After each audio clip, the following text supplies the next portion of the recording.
This is the final scene from a German movie called Kalt the Ice, As Cold as Ice, released in 1981. The bulk of the final scene was filmed in RAF Gatow, British airbase in West Berlin, in the spring of 1981. I happen to know this because I was there watching them film this final scene. Mr. Dave with his fuel tank strapped to him, riding through woods that I used to play in when I was a kid, aged around 10 or 11. And the bad guys here, they're driving down a road that I used to ride my rally chopper down, pulling wheelies all the way down to the airfield. And in a second you're going to see the MT building, the military transport building, on the left hand side right there, and I live just over the back there.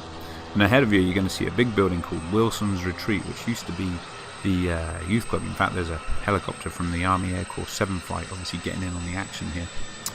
So ahead of you in just a second you're going to see where I used to have my youth club, and in fact I'm standing just in front of that building right now, just to the right of these coppers. You can see on the right hand side there's an RAF police wagon, a jam buddy wagon. They're obviously getting in on the action too.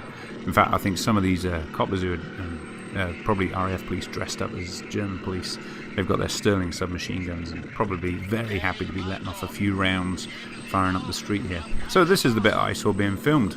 So Dave chuck his helmet down and turn around and head back towards the bad guys, and everybody opened fire, and it was all very exciting. There was a crowd of us, around about sort of 50 kids, getting very excited about this, all waiting to reenact this on our bikes up this street there.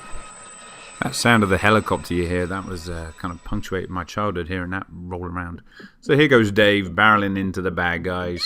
And this is a scene I do not remember being filmed, or I do not remember watching it being filmed, I guess. They probably presumed that having a bunch of 50 kids watching, cars exploding, we'd all get all overexcited to go and try it ourselves on the local neighborhood cars or something like that. Also, it's hard to imagine that they let this happen on an Air Force base, but, especially at the height of IRA bombing campaigns and that sort of thing. And all this smoke would have been drifting over my house, so I imagine I was in school, because I'm pretty sure I would have a memory of this happening.